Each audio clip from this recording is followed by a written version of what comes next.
버스가 있었는데요.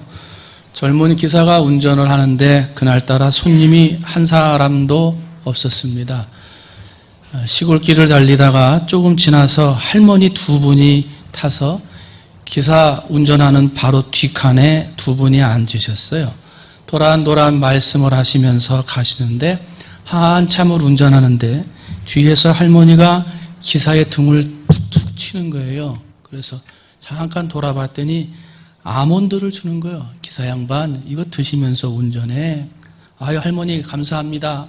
잘 먹겠습니다. 그리고 아몬드를 먹으면서 운전을 하고 있는데 조금 있으니까 그 옆쪽에 있었던 또 다른 할머니가 툭툭 치면서 기사 양반, 내 것도 먹으면서 운전해 하고 주는데 봤더니 아몬드를 또 주는 거예요. 그래서 기사가 아니 받아 먹으면서 아니 드시지도 않는 것을 뭐하러 아몬드를 사셨어요? 그랬더니 아이고 우리는 이가 나빠가지고 이거 못 먹어 그러시더래요. 아니 그럼 못 먹는 아몬드를 비싼 돈 주고 뭐로 사셔서 자꾸 저를 주셔요? 그랬더니 할머니들이 이렇게 말을 해요. 그게 말이요, 아몬드를 산 게 아니고 초콜릿을 샀는데 빨아먹고 남은 아몬드를 주는 거요 하더래요. 빨아먹고 남은 거 준 거예요. 그 기사는 하루 종일 기분이 좋지 않았을 거예요. 아마 점심 먹을 때도 점심밥 어떻게 먹었나 모르실 거예요. 잠깐 잘못 만나면 기분 나쁘면 그만이고 잠깐 잘못 만난 건 금방 잊어버리면 되는데 우리의 인생의 만남은 그렇게 금방 잊을 수 없는 만남들이 있더라는 거예요. 그죠? 그냥 웃으면서 넘어가고 아이고 한번 좀 그랬다 그렇게 넘어갈 만남이면 좋은데 우리 인생의 만남은 그런 만남이 별로 없고 평생 짊어지고 가고 평생 아픔 가운데 아니면 행복 가운데 있어야 할 만남들이 우리 주변에 있다는 거예요. 독일 문학자 한스는 인생은 너와 나의 만남이다 그랬어요. 만나는 것이 인생이라고 표현을 했고요. 철학자 마틴 부버는 사람들은 만나는 것을 통해서 삶의 의미를 찾는다. 그리고 누구를 만나느냐에 따라서 인생이 행복한 인생이 되기도 하고 불행한 인생이 될 수도 있다라고 이야기를 했어요. 만남에 대한 이야기를 할 때마다 시인 정채봉 씨가 쓴 글을 자주 인용을 합니다. 사람들의 만남은 몇 가지의 만남으로 나누어진다는 건데 가장 잘못된 만남은 생선과 같은 만남이다 그래요. 처음에는 신선한 것 같은데 조금 지나면 금방 비린내가 나는 가장 잘못된 만남이라는 거예요. 또 조심해야 할 만남이 있다고 그래요. 가장 조심해야 될 만남은 꽃송이 같은 만남이다. 이건 뭐냐면 피어 있으면 참 좋은데 꽃이 지면 거들떠 보지도 않는 거예요. 마찬가지로 만날 때는 좋은데 헤어지면 그냥 아무것도 아니요. 금방 잊어버리는 조심해야 할 만남이 있다 그랬고요. 가장 비천한 만남이 있는데 이것은 건전지 같은 만남이다. 힘이 있을 때는 가지고 있다가 힘이 없어지고 다 닳아지게 되면 아무데나 버려버리는 만남, 그런 만남이 가장 비천한 만남이다. 가장 시간이 아까운 만남이 있으니 그 만남은 지우개 같은 만남인데 만날 때만 끝이고 끝나고 나면 지워버리는 그런 만남이 있다 그랬고요. 가장 아름다운 만남은 손수건 같은 만남. 땀을 흘리면 닦아줄 수 있고 슬플 때 눈물을 닦아줄 수 있는 만남이야말로 가장 아름다운 만남이다. 그렇게 얘기를 해요.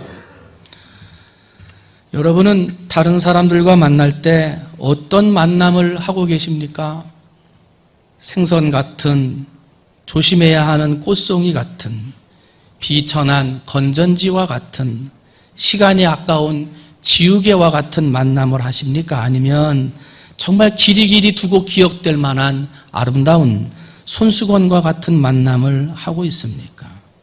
나는 아름다운 만남, 손수건 같은 만남이라고 생각하는데 상대방은 나와의 만남을 그래, 너하고 만나면 참 아름답다.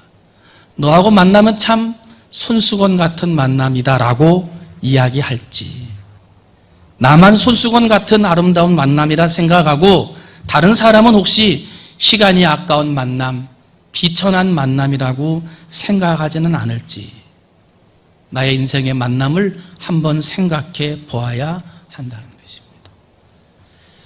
성경 인물 중에 보아스와 룻, 다윗과 요나단, 바울과 바나바, 바울과 오네시모와 같은 사람들은 축복된 만남이에요. 그러나 아합과 이세벨, 삼손과 드릴라, 다윗과 밧세바, 아나니아와 삽비라 같은 사람들은 만나서는 안 될 불행한 만남이었어요. 그런데 만남은 내가 선택한 것의 결과예요. 지금 내 만남이 왜 이렇게 비린내가 나고 말이지?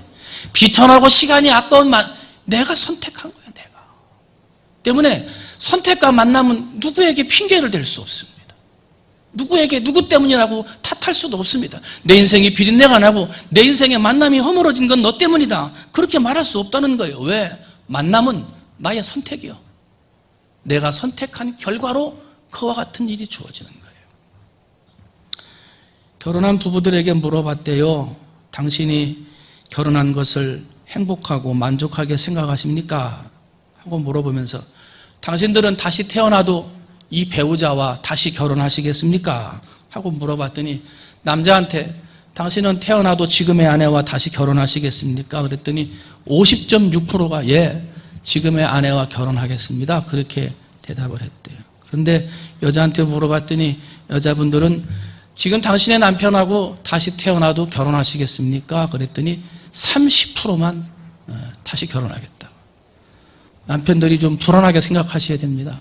만남을 잘 가지고 부부간의 관계를 잘 이루어 나가야 하는 거예요. 부부관계만 그렇습니까? 친구간의 만남도 그렇고 자식과의 만남도 그렇고 형제간의 만남도 그렇고 직장에서 사업장에서 길거리에서 학교에서 만나는 수많은 만남이 우리는 다시 만나고 싶은 아름다운 만남이 되어져야 하는 거예요. 내가 이 사람을 왜 만났을까? 생각할수록 후회가 되고 눈물이 난다면 그 사람은 잘못된 불행한 만남을 한 사람이고 내가 이 사람을 만나서 얼마나 다행인지 생각할수록 귀하고 감사한 마음이 든다면 그런 만남은 축복된 만남이요. 여러분의 인생은 불행한 만남이 아니라 축복된 만남이 되어지시기를 주님의 이름으로 축원을 드립니다. 아합과 이세벨을 이야기하려고 합니다. 아합과 이세벨은 불행한 만남이요.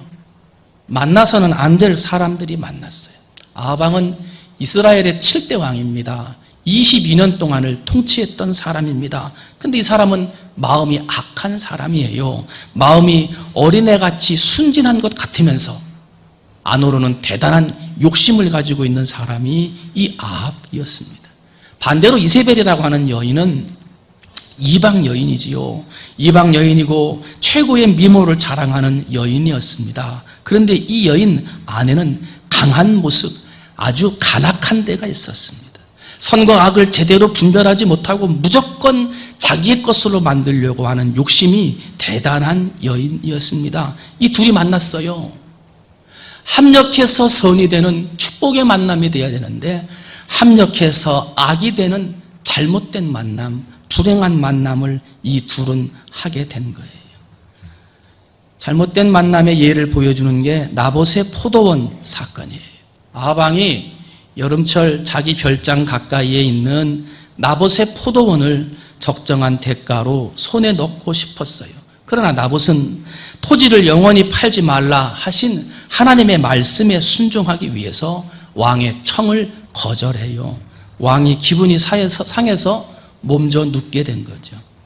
하나님이 하지 말라고 금지시킨 일이 뭐냐면 여러분이 알다시피 하나님이 이스라엘을 12지파로 나누시고 이스라엘에게 그 가나안 정복 때에 땅들을 분배해 주셨어요. 그리고 지파별로 분배해 준 것을 다시 가족별로 가족 단위로 분배해서 그 땅을 지금 분배받은 거예요. 그런데 한 번 조상으로부터 상속받은 땅은요, 절대로 남에게 넘겨주어서는 안 돼요. 팔아서도 안 되고 남에게 빼앗겨서도 안 돼요. 그렇게 하는 것이 하나님의 명령이라고 레위기 25장 23절에 나와요. 토지를 영원히 팔지 말 것은 토지는 다 내 것임이라. 너희는 나그네요 우고하는 자로서 나와 함께 있느니라.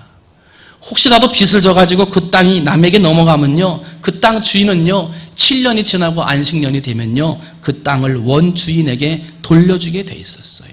에스겔서 46장 18절에 보면 왕이라도 백성의 땅을 취할지 못할지니라 이렇게 분명히 기록해 놓은 거예요. 그러니까 하나님이 팔지도 말라 하셨고 왕이라도 그 땅을 취하지 못할 것이라 분명하게 말씀하셨기 때문에 의인이었던 나봇은 그 땅을 팔 수 없다고 이야기했고, 아합도 그것을 모를 리 없었습니다마는 강요하다가 그것이 되지 않으니까 몸져 누워버리고 만 거예요.